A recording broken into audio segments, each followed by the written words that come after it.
Hey everybody, I'm Ryan Doyle, this is the Verdigris Table, and today we are upgrading. We are leveling up our Druid to level 3 using D&D Beyond, and big news in the world of D&D and D&D Beyond, the fine folks at Wizards of the Coast, the people who actually own Dungeons & Dragons, the team there has actually purchased D&D Beyond, or they're merging, whatever the corporate speak version of it is.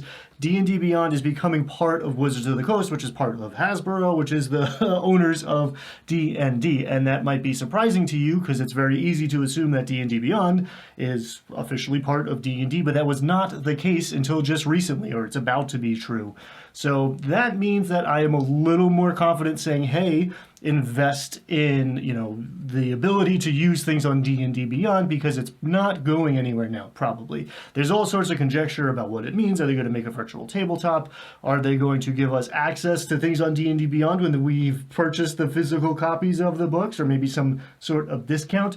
Who knows? These are companies that are built for the express purpose of turning a profit, so I would not hold my breath, but it is possible and likely that they'll do some sort of tie-in there, I think, at least initially. So keep your eyes peeled for that news. When we know what's really going on, maybe I'll make a video about it. I've started to script one, but it's all just guesswork right now. There's plenty of people guessing at what it's going to mean, and yeah, there's some pretty obvious answers to it and some pretty interesting possibilities, but let's get down to business here. Level 3 Druid, exciting, because we are unlocking second level spells. Your character level and your available spell levels are not a one-to-one correlation. Magic is confusing. It kind of should be complex, so I think it's a feature, not a bug.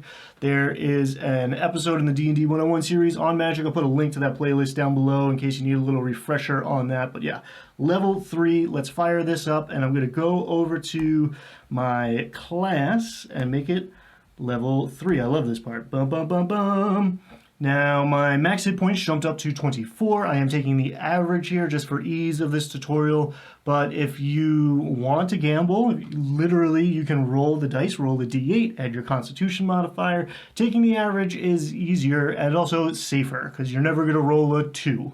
But let us take a look at the major thing that happens at level 3 from our subclass, which we are taking Circle of the Land, because that is the freely available one and a good one. It is the most spellcastery version of the Druid. There's a lot of interesting subclasses out there in the Player's Handbook, as well as Tasha's and Xanathar's, all sorts of other resources out there. But Circle of the Land still to this day holds up as a pretty good one.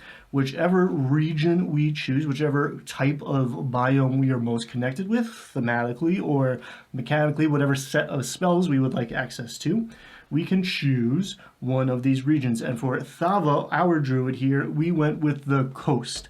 We were brought out to the marshes by our father, who was studying something TBD between a conversation with me and my dungeon master, some ancient lost civilization, some mysterious font of magic, some natural resource, whatever. And then, because this is a D&D backstory, disaster befell my father, and young Thava came up on her own in some shack in the marshes, alone with nothing but the natural world and her father's tomes of ancient knowledge and whatever, arcane or scientific or religious or whatever the case may be, books, plants, and animals. So you can see there are some interesting alternatives to Coast, but Coast is a good one. And at level 3, we get access to Mirror Image and Misty Step. And we also get access to some other second level spells, which we can prepare, but those two are going to always be prepared thanks to our subclass, thanks to our circle. So thematically, these are Mirror Image, Mirage over the Horizon, I don't know, and then Misty Step makes more sense to me closely, but mechanically both very useful spells to have. And I will tell you, spells that I would not be able to prepare otherwise. Neither of those, let's double check, but neither of those, I believe, are available on the Druid's spell list. Otherwise, let's go down to level 2, and we can tinker with all of these, and we're about to, ha ha ha. But let's focus in on the second level spells here. And where are you hiding? Yeah, so mirror image is an illusion, Michael. Does it tell me? It doesn't tell me here, but I'm pretty sure this is a wizard, warlock, maybe sorcerer thing. Druids don't get access to mirror image typically, but you make various versions of yourself, and every time something goes to attack you, D20 is rolled, and they might be targeting one of those mirror images, and then they have their own armor class. Then it's a question, okay, do they hit or not? I would actually, as a DM, figure out does it hit or not first, and then bother with rolling the check to see, okay, is it one of the mirror images or not? We are creating 3 of these duplicates, right? So there's a 1 in 4 chance it actually hits you, pretty good odds. And then if it hits a duplicate, that duplicate is proven to be an illusion and goes away. But now there's still another 2, whatever the case may be, 1 mirror version of Thava here that is soaking up potential damage. So it's increasing survivability. We could also cast this and then go into wild shape. So now all of a sudden, that's an interesting question actually. How would I rule that? Are there 3 Thavas and some sort of animal, wolf there? Or am I now appearing to be a wolf pack? Pretty cool. Interesting question. I would rule it that, okay, now there are wolves there. Yeah. That seems obvious once I think about it for a moment. It's hard to think and speak on camera. You know this. Now, Misty Step is maybe cooler. It's a hard call, but I really like Misty Step in general on my characters. And again, pretty confident it is not an ability that druids typically get access to. Misty Step allows me to teleport 30 feet, just like that. As long as there's nothing in that space, I'm in that space now. A little puff of sea foam in this case thematically, or fog rolling in, or cloud cover.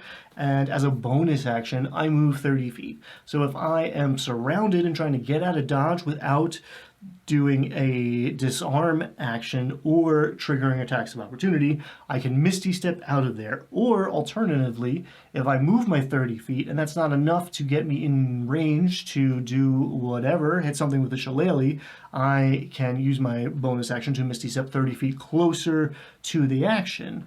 Other ways of using this, surely. There's a balcony 25 feet above us, and I don't know how to get there. Otherwise, Misty Step, drop a rope down to my companions over a chasm.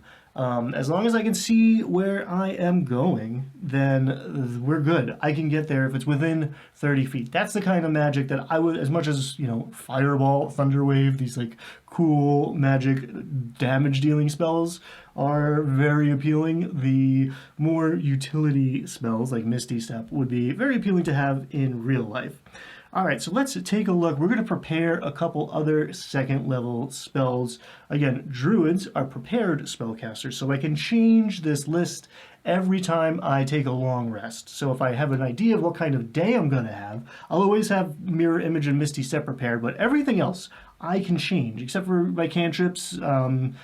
We could be talking about, Animal Messenger. I would probably have a spell list prepared of non-combat, utility, very thematic, right? Like a day in the life where Thava is not out adventuring. Animal Messenger might be a very good thing to have prepared. It is a ritual, so it might not necessarily cost me a spell slot. Barkskin, also a contender here that I might take if I really wanted to be more frontline, depending on my party composition. Do I want to up my armor class? That's always a good one. Dark Vision I could use. I actually don't have Dark Vision as a human, one of the few races that don't have Dark Vision, so I can hold my flame in my hand or forego the light and not alert things down in this cave, down in this dungeon, that something is here shedding light, and take Dark Vision.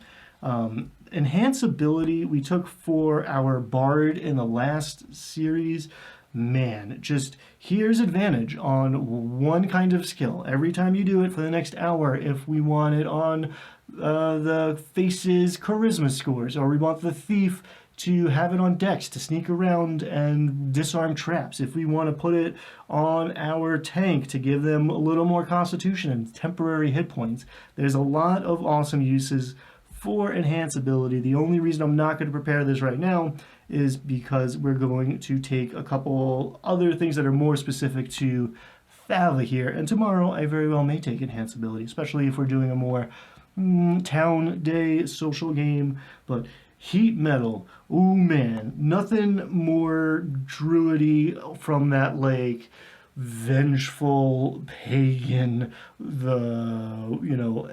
earth hath no fury than Mother Earth scorned, right? We're all about to find that out, or we're doing so already. Heat metal, man. Choose a manufactured metal object such as a metal weapon or a suit of heavy or medium metal armor that you can see within range, and you cause that object from 60 feet away, mind you. I don't have to touch this armored person. You cause the object to glow red hot. Any creature in physical contact with the object, consider someone wearing armor, takes 2d8 fire damage when I cast the spell. Until the spell ends, I can use a bonus action on each subsequent turn to cause this damage again. Check your player's handbook. It takes a while to take off armor. That's a lot of uses of 2d8, 2d8, 2d8, and man, what a potentially horrific but flavorful way to do damage as a druid. I'm not wearing metal, or there's maybe potentially non-lethal ways of using this as well. I want you to drop your sword, right? I'm not trying to cook you alive in your armor, right? I just want you to drop that great sword that you're holding. Boom. Now it hurts to hold. The handle is lava. So yeah, heat metal. Whew, gave myself a little thrill there. Moonbeam is interesting. Maybe not the most optimal thing, but man, is this one cool and druidy. I'm going to let you take a look at that one before maybe we'll come back to it, but I don't think I'm going to take Moonbeam just cuz, but that's cool. I took a damaging one already. And we're going to prepare Pass Without Trace plus 10 bonus to stealth checks. Plus 10. I rolled a 2. I still have a 12. I'm good at stealth. I'm coming in an average of like 15, 16 a lot of the time. Add 10 on top of that, 26. Now, it doesn't make us invisible. I have this conversation a lot with players. I see it happen at the table a lot. Just because you're super sneaky means you're quiet, right? You're good at hiding. You need to be hidden. I can't just walk through the dungeon past things. I don't care how good you are at tiptoeing. If you tiptoe through the sight line of the guardian, they are going to see you. But stealth is a very powerful tool in this game to avoid combat or, infiltrate, gather information. There's a ton of reasons why Pass Without a Trace is an excellent spell to have on, and its concentration, and I can still wild shape. So I can cast Pass Without a Trace on the party, right? And then transform myself into something that would potentially be sneakier still than my human form, right? Perhaps a cat or a spider would be more likely to go unnoticed. So even though I am extra sneaky, if something does spot me, hey, what's that cat doing in here is like a different reaction than what's that random druid who just rose out of the marshes who's carrying a shillelagh doing here. So that is probably a pretty quick one. There are not a ton of things to do at level 3 for a druid because we've got so much so fast. We already have wild shape and our spell casting. The thing I would really focus in on as I level up each time is creating my lists of spells prepared so that I have my battle Thava and my social Thava and my exploratory Thava and kind of just like the mix of all three. I would also, just because it suits my style, make the flavor everyday Thava where we're not on an adventure. What are the things that she's using in her daily life as a marsh girl out in the woods? So that's level 3. I hope you enjoyed this. I'm just here to show you that it's easy. You know, it's very easy for me to agonize over all of these decisions, and there's a lot of literature and videos out there saying like this is the best way and this is suboptimal and terrible and bad, and you're going to lose D&D if you choose to prepare find traps. And like, yes, I would not suggest that you prepare find traps, but it might be fun for you to use that spell one time. I mean, I could see myself going out of my way to use every spell on this spell list at least once. Prepare a new batch of spells every day. You want to talk about keeping things interesting and fresh. Man, maybe we will do that as an experiment somehow. I'm not sure what that would look like exactly, but take a new damage dealing spell, a new utility spell, every time I wake up in the morning, brand new character, brand new ability. There's not a ton of classes that get to do that. There's not a ton of games where you get to do that. Invoke a new strategy every time you sit down to play. Sit down with a new set of tools, a new deck of cards.